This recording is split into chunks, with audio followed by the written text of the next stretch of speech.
Hello, everyone. I have a bonus podcast I'm going to put together just for this July 4th week because I want to get some stuff out there that's really interesting. I think a lot of you probably know that we have been embarking on a large research project to study the CHRO or HR leader job. What are the success factors? What are the derailers? What are the characteristics and capabilities of the high-performing people in this role?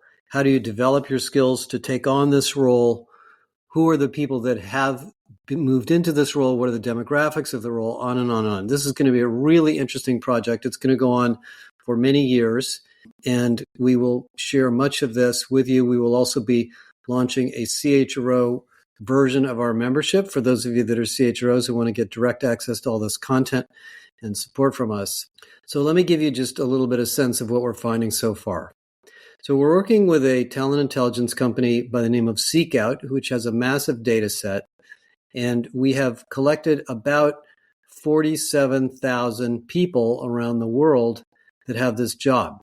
The job, as we've defined it, is the person who's responsible for the multifunctional HR function. And that may be titled a SVP or EVP of HR of a business.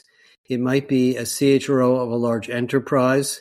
It could be an SVP or SVP or VP of HR of a small company, of a medium company.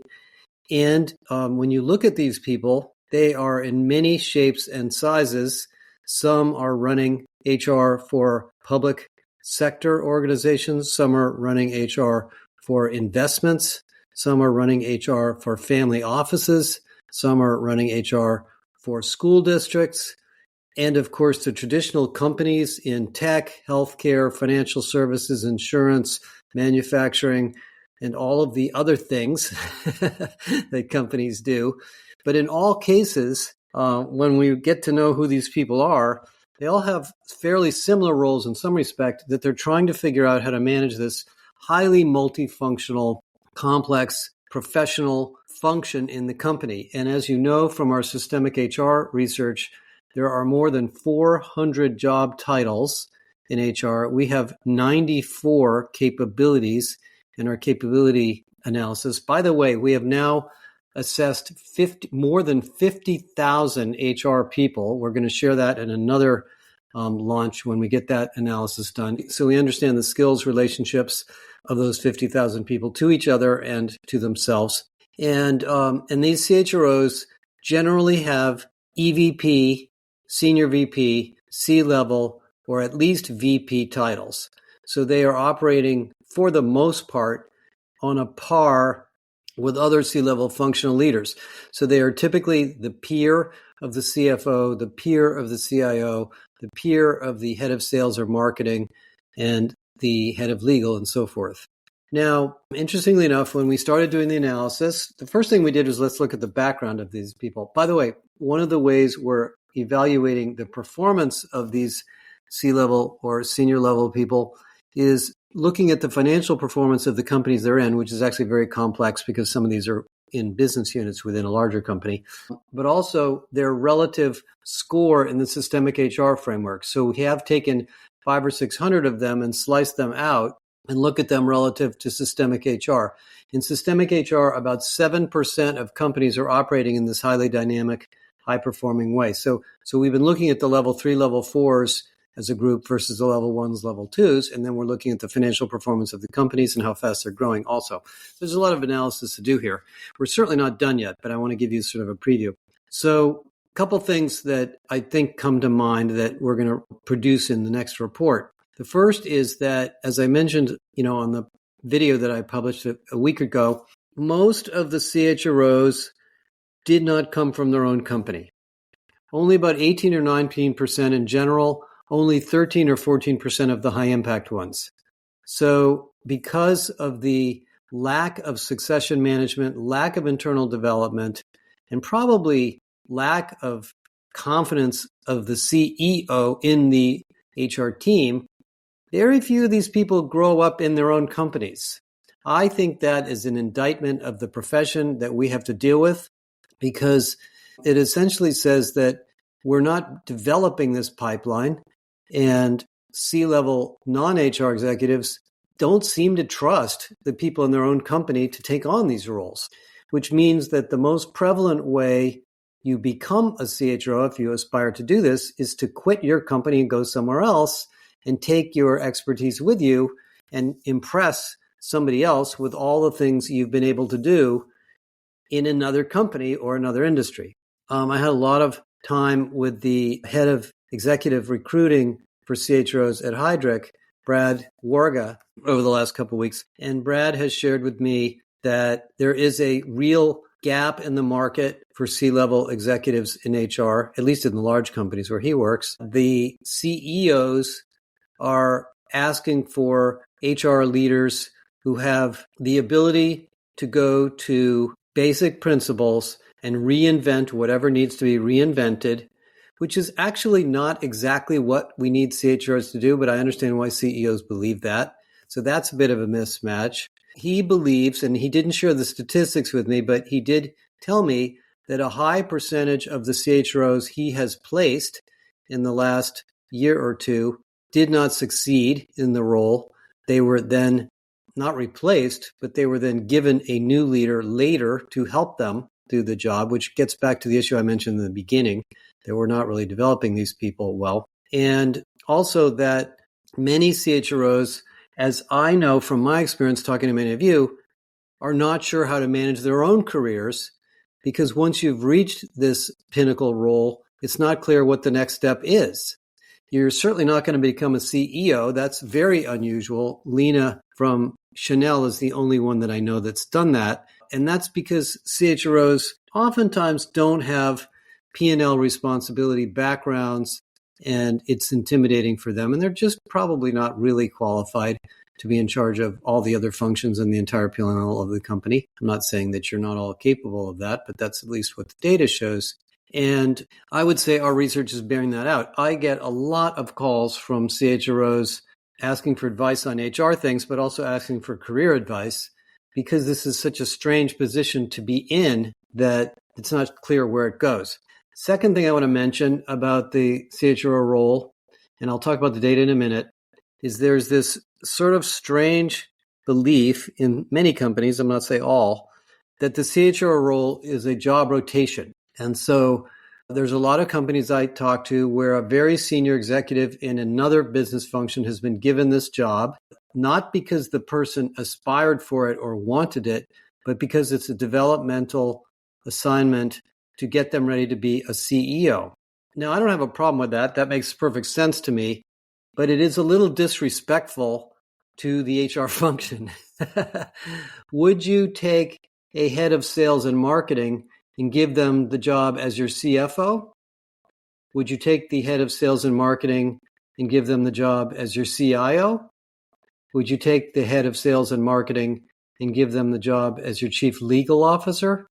I kind of doubt it, because we do consider those other C-level jobs very professionally deep. But for some reason, we don't believe the HR function is professionally deep, so we can just rotate anybody we want in there just for kicks for a year or two and see how it goes. Most of the people who get put into HR leadership roles like this that I talk to tell me that it's much more complex than they realized. And that's not an indictment of their capabilities, but it's simply a little bit of a strange situation where I'm not sure people outside of HR understand how complex this area is. So we'll be talking more about that. So one of the other things we've been looking at is the background of people who get into this role. And as you can imagine, most of them have multifunctional HR experience. They've worked in talent jobs. The vast majority of them have worked in talent management or talent-related jobs, not necessarily single functional areas like head of talent acquisition or DEI. You have to really understand the systemic nature of HR in order to be a great CHRO, because that is a job of stitching pieces together. Most of them did not come from IT or CIO backgrounds in HR. In terms of their educational backgrounds, some of them have PhDs, a lot of them have master's degrees, almost all of them have bachelor's degrees. We actually did some interesting analysis that's actually very interesting to me. We went back and looked at the educational degrees of the high impact CHROs versus the general pool. And interestingly enough, business degrees have almost no correlation or perhaps a negative correlation with being a great CHRO. Because, in business school, you don't really learn much about this. And so you may or may not be equipped. Economics scores very high as a feeder academic background. Engineering scores high. Labor relations and law score low. If you studied labor relations or law, you probably would be a good labor relations leader or chief legal officer, but you may not be a good CHRO because being a CHRO is really all about people and organizational dynamics and culture and business strategy. Backgrounds in psychology actually score high. Backgrounds in science score high. Backgrounds in political science score high. Backgrounds in marketing score a little high. So as you might expect, and by the way, backgrounds in HR are about neutral. It seems to be not a driver of high success, but not a driver of low success either. So, based on all of this early data, which we will be producing in a report in the next probably 6-8 weeks, the findings are kind of as follows. Difficult to move into these roles, unclear succession or progress. There's no development program that works for this. This is not a job where you can go to a 2-day CHRO academy and come home and suddenly learn what to do. It's a highly multifunctional job. Generally speaking, I would say, based on what we're learning so far, there are 5 broad capability areas that make you a great CHRO. Number 1, you have to have HR domain expertise experience. You have to know the basics and have been through many of them before, so you have an understanding of where to start, how to hire people in a general respect for all the different disciplines. Number 2, you have to learn how to become a C-level executive. I think most people who are thrust into this job think it's a head of HR job, but that's only part of it. It's also a C-level executive job. You're leading the culture initiatives in the company. You're leading the transformation. You're leading the solution to daunting people problems. You're dealing with crisis issues all the time. And you have to have trusted, strong relationships with your other C-level executives. I have talked to a lot of CHROs who failed or left their companies because they did not get along with the CEO. And it's not going to be a good strategy for you to think you're going to change the CEO. You might have some impact on him or her, but if you don't feel a certain amount of simpatico in your strategy and the way you think and the way you make decisions, that is a problem. Ditto with the other C-level executives.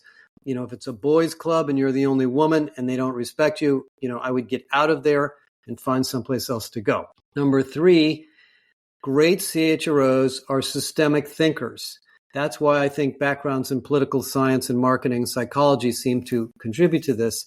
You are seeing the interrelationship of many, many things. You're seeing the people issues, the leadership issues, the employee engagement issues, the labor market issues, the competitive issues. You have to see how all of that comes together in your own mind to prioritize decisions that you have to make in HR on behalf of your business leaders.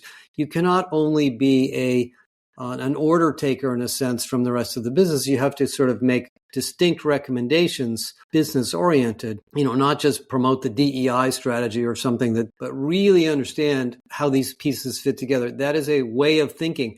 I know this is something that a lot of people are good at and a lot of people are not good at it, and it's something you have to learn how to do.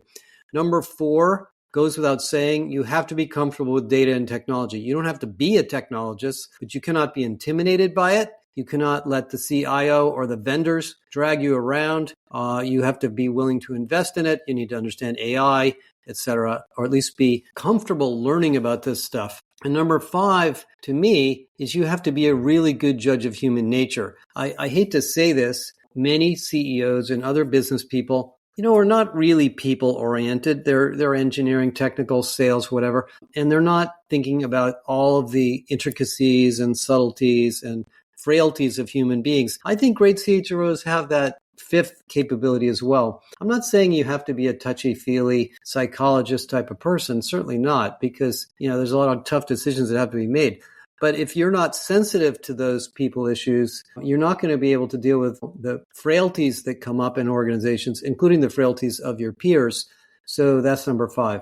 So I'm really excited about this. We have a lot of research projects going on in our company. We do this all the time. But this one is particularly fun because it's a really unsolved problem. I witness many things happening in the market, CHRO groups coming together, CHROs talking to each other, etc. We're going to be doing more work on this. We have a CHRO roundtable as part of our membership. You can join that if you're a member. If you'd like to work with us individually as a CHRO, we have an offering for that now. Bill, myself, Kathy, others on our leadership team will be working with you directly. And we're going to do a lot more work on this. Also, if you would like to share your career history, what you've learned with others, and you'd like us to help you do that, we would be thrilled to interview you in either a podcast form or a video form. We're going to get a whole bunch of stories. We already have about 40 or 50 career stories of different C-level leaders in HR and what they've been through and what they recommend to others. We want to continue to do that. And we're going to globalize this. So even though most of us are in the US, not all of us, we have a lot of experience in Asia, a tremendous amount of experience in Europe. So you don't have to be a US-based business CHRO in order to work with us. So that's a little bit of where we are. It's coming up on July 4th. I hope you have a great holiday for those of you in the United States. And we'll talk more again in the next week. Thank you.